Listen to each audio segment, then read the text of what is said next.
Ambassador Ilara of the Casanovians rose from her seat, her translucent skin pulsing with calming blue patterns. There is more at stake here than legal technicalities. If what the humans claim is true, if these harvesters are real and returning, then we face an existential threat unlike any in recorded history. Convenient timing, isn't it? Admiral Thrask interjected, stepping onto the speaking platform. Just as we begin questioning their deception, they claim an ancient enemy is returning. An enemy none of us have any record of encountering. Because they drove the threat back before any of our civilizations achieved interstellar capabilities. Came a new voice. The chamber fell silent as a human figure walked calmly to the central platform. Unlike the military personnel they had encountered on the Shadowfall, this human wore simple civilian attire, a dark suit with minimal ornamentation.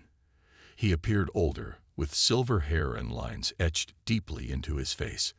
Ambassador Chen, Voxthar acknowledged coolly. You were not invited to address this session.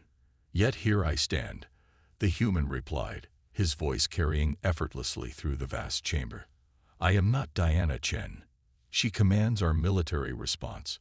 I am Michael Chen, her brother, Director of Terrestrial Historical Preservation. I've spent my life maintaining the knowledge of what we once were, and what we face again. He activated a personal device, and the chamber's central holographic array came to life, bypassing security protocols that should have made such access impossible. The display showed images of devastation. Planets with surfaces scored clean, massive organic mechanical entities consuming entire moons, human ships fighting desperately against tentacled horrors. These records date back 3,800 years, Michael explained. The last war against the harvesters cost us 93% of our extrasolar colonies, 60 million human lives. Entire bloodlines, cultures, technological traditions, gone. He paused, letting the images continue their grim slideshow. We didn't hide our true capabilities out of malice or imperial ambition. We hid because visibility meant extinction.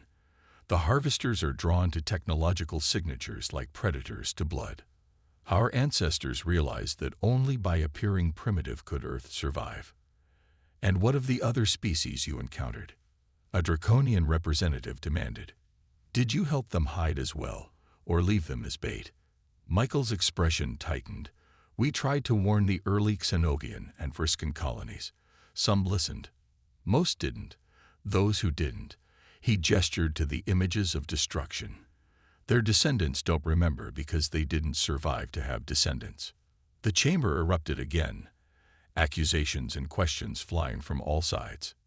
Enough, Voxthar thundered.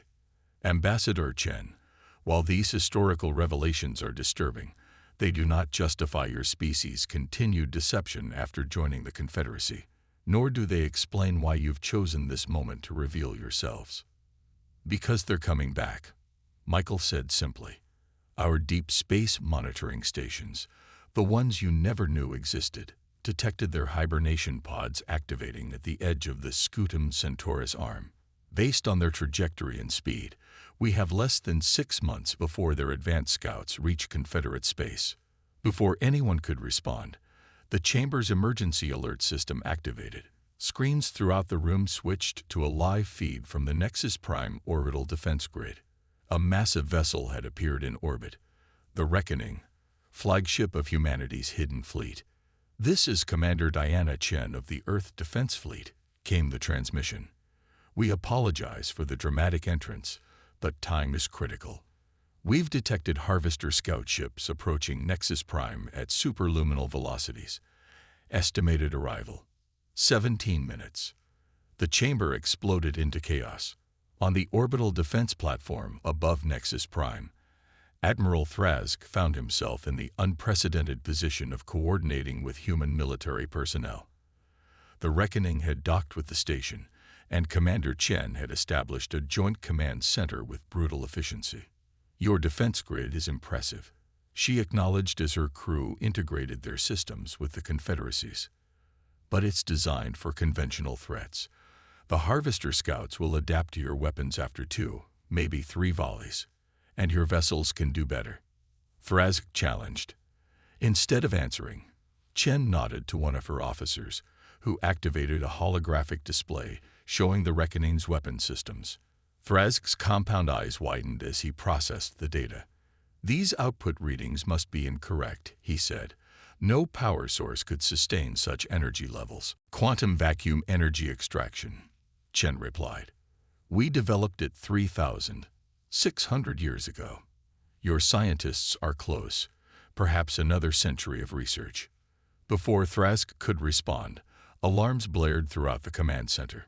"Multiple contacts emerging from hyperspace," a Confederacy officer reported. "Configuration unknown. Organic mechanical composition." The main view screen showed 3 objects decelerating into normal space. They resembled massive spores, their surfaces a disturbing blend of metallic plating and organic tissue that pulsed with internal light. Each was approximately the size of a heavy cruiser. "Harvester scouts," Chen confirmed grimly. "Exactly as our records describe them. They're here to assess threat levels and resource availability. Threat assessment protocols require us to hail unknown vessels," the Confederacy commander stated. Chen shook her head. "They don't communicate, not in any way you'd recognize. They're here to consume, not to talk." As if to prove her point, the lead scout suddenly accelerated toward one of the smaller Confederacy defense satellites. It engulfed the structure completely, tendrils of organic material spreading across its surface. "It's absorbing the materials and analyzing your technology," Chen explained as the satellite's lights flickered and died. "Within minutes, it will have adapted countermeasures to your defensive capabilities. All defense platforms, open fire," Thrask ordered. Energy beams and projectiles streaked toward the Harvester scouts. The first volley struck true, tearing chunks from their hybrid hulls. The second volley did less damage as the wounds visibly healed. By the third volley, the scouts were barely registering hits. "As expected," Chen said quietly. "Admiral, I need control of your defense grid. Now." Something in her tone made Thrask hesitate only briefly before nodding. "Granted." Chen's crew immediately began rerouting power and targeting systems. Meanwhile, the Reckoning detached from the station and moved to intercept the scouts, its massive hull gleaming dully in the starlight. "All Confederate vessels, pull back to minimum safe distance," Chen ordered over the shared command channel. "What you're about to witness is not standard weapons technology." The Reckoning's hull began to shift, plates realigning to reveal what appeared to be crystalline structures embedded within the superstructure. Energy built visibly within them, creating a web of light across the ship's surface. "Dimensional resonance cascade initiated," one of Chen's officers reported. "Target lock confirmed on all 3 scouts." "Execute," Chen commanded. The energy web flashed once, then collapsed inward before exploding outward in 3 precisely directed beams. Unlike conventional weapons, these beams didn't strike the Harvester scouts. They enveloped them, creating spheres of distorted spacetime around each target. For a moment, nothing seemed to happen. Then, horrifyingly, the scouts began to fold in on themselves, compressed by forces that shouldn't exist in normal space. Within seconds, all 3 had collapsed into dense, inert masses no larger than shuttlecraft. Silence fell over the command center. What was that?" Thrask finally managed. "Localized space-time compression," Chen replied. "It doesn't destroy them. That's nearly impossible given their adaptive nature. It simply reduces them to a manageable state." She turned to face him fully. "This is first-generation technology, Admiral. What we used in the final days of the last war. We've had nearly 4,000 years to improve upon it." Back in the Grand Council chamber, the mood had shifted from outrage to shock as the defense grid footage was relayed to the gathered representatives. Michael Chen stood calmly at the center as the images of the scouts' defeat played out above him. "That was a demonstration," he said when the recording ended. 3 scouts. The main Harvester force consists of thousands of vessels, each exponentially more powerful than what you just witnessed. And they are coming. High Chancellor Voxthar's crystalline form had dimmed to a somber blue. "What would you have us do, Ambassador?" "Form a genuine alliance," Michael replied. "Not the political convenience that has been the Confederacy, but a true unified front. We will share our technology, not all at once, for your civilizations aren't ready for such advancement, but enough to help you fight." "And what do you ask in return?" Ilara inquired, her skin pulsing with curious patterns. "Recognition," Michael said simply. "Acknowledgement that humanity is not what you thought we were, that we have been guardians, not primitives, and that going forward, we stand as equals, not as junior members to be monitored and contained." Voxthar conferred briefly with the other council leaders before responding. "Your terms seem reasonable, given the circumstances. However, trust has been severely damaged. It will take time to rebuild." "Time is the one resource we don't have," Michael countered. "The scouts we destroyed will have transmitted data back to the main harvester fleet. They now know that advanced technology exists in this sector, and that resistance will be formidable. They'll accelerate their approach." He activated his holographic display again, this time showing a strategic map of Confederate space with projected harvester approach vectors. "Our analysts predict they'll target outlying colonies first, building their forces by consuming resources and adapting to our current technology levels. We need to evacuate vulnerable worlds and establish defensive perimeters around core systems immediately. Such an undertaking would require unprecedented cooperation," a draconian representative objected. "Unprecedented threats require unprecedented responses," Michael replied. "My sister and the Earth Defense Fleet are preparing to deploy our remaining hidden assets throughout Confederate space. Vessels that have been dormant for millennia are awakening as we speak." The hologram shifted to show dozens of installations, similar to the one Thrazik had discovered, scattered across hundreds of worlds. From each emerged vessels of varying designs, but similar technological sophistication, all clearly human in origin. "We hid ships and weapons in every system we believe might eventually support intelligent life," Michael explained. "Dead moons, asteroid belts, gas giant clouds, places your scanners would consider inhospitable or irrelevant. For thousands of years, they've waited, maintained by automated systems and skeleton crews in stasis." The revelation sent another wave of murmurs through the chamber. "You've been watching us all along," Ilara realized, "from the shadows of our own systems. Protecting you," Michael corrected. "Ensuring that if the harvesters returned, humanity wouldn't face them alone as we did before." 3 days later, aboard the Reckoning, Commander Diana Chen stood at the observation deck watching as the largest fleet ever assembled in Confederate history prepared for departure. Over 2,000 vessels from 17 species formed battle groups around 7 human command ships, the newest revelations from Earth's hidden arsenal. Admiral Thrazik joined her, his carapace now bearing the newly created insignia of the United Defense Initiative. "Your ship captains learned quickly," he observed, "though some of my commanders still find it difficult to take orders from a species they considered primitive a week ago." "Pride is a luxury we can't afford," Chen replied. "Not against what's coming." "Indeed." Thrazik hesitated, then asked the question that had been bothering him since the revelation. "You could have conquered us at any time, couldn't you? With your technology, the Confederacy would have fallen in days." Chen turned to face him, her expression solemn. "Conquest was never our goal, Admiral. Survival was, for all sentient life.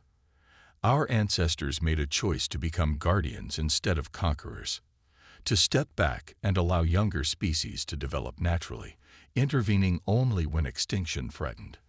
"A noble lie," Thrazik mused. "The noblest," Chen agreed. "And now, humanity stands revealed, not as the galaxy's newest children, but as its oldest protectors." She gestured to the assembling fleet. "This is what we've worked toward for 4 millennia. Not domination, but cooperation, united against a threat that would consume us all." The ship's communication system chimed, and Michael Chen's voice came through. The Confederacy Council has ratified the Defense Accord. All signatories have pledged their full support. And the evacuation protocols? Diana asked. Underway on 16 border worlds. The remaining Phantom Fleet vessels are deploying to cover the operations. Diana nodded, satisfied. Signal the fleet. We launch in 1 hour. As Admiral Thrazik departed to prepare his own vessels, Diana remained at the viewport, watching the vast armada take formation. For generations, her family had carried the burden of Earth's greatest secret, the knowledge that they were not who they pretended to be, that their apparent weakness was a carefully constructed facade. Now that burden had been lifted. Humanity stood revealed in its true form, not conquerors, not primitives, but protectors who had sacrificed their own advancement to ensure the survival of all. As the Reckoning's engines hummed to life, Diana allowed herself a moment of reflection. The coming war would be devastating, perhaps even more so than the conflict her ancestors had fought. But this time, humanity wouldn't face the darkness alone. This time, the galaxy would stand united. And perhaps, when the Harvesters were finally defeated, a new era could begin. One where humanity's place among the stars reflected not just their hidden past, but their shared future with the civilizations they had silently guarded for thousands of years. The Reckoning accelerated smoothly into formation at the head of the fleet, leading the way toward the oncoming storm. Behind it followed the combined might of the Confederacy, once divided by suspicion and politics, now united by the revelation of a common guardian and a common threat. In the Grand Council chamber on Nexus Prime, the gathering of representatives watched the fleet's departure on the massive central display. High Chancellor Voxthar stood beside Michael Chen, both silent as the greatest military force in galactic history vanished into hyperspace. "Do you believe we can win?" Voxthar finally asked. Michael's gaze remained fixed on the now empty display. "I believe we must win. Everything depends on it." And afterward, what becomes of humanity's role in the Confederacy? Michael turned to face the crystalline being. That, he said with the first genuine smile any Confederate representative had seen on a human face, will be for all of us to decide together. As equals at last.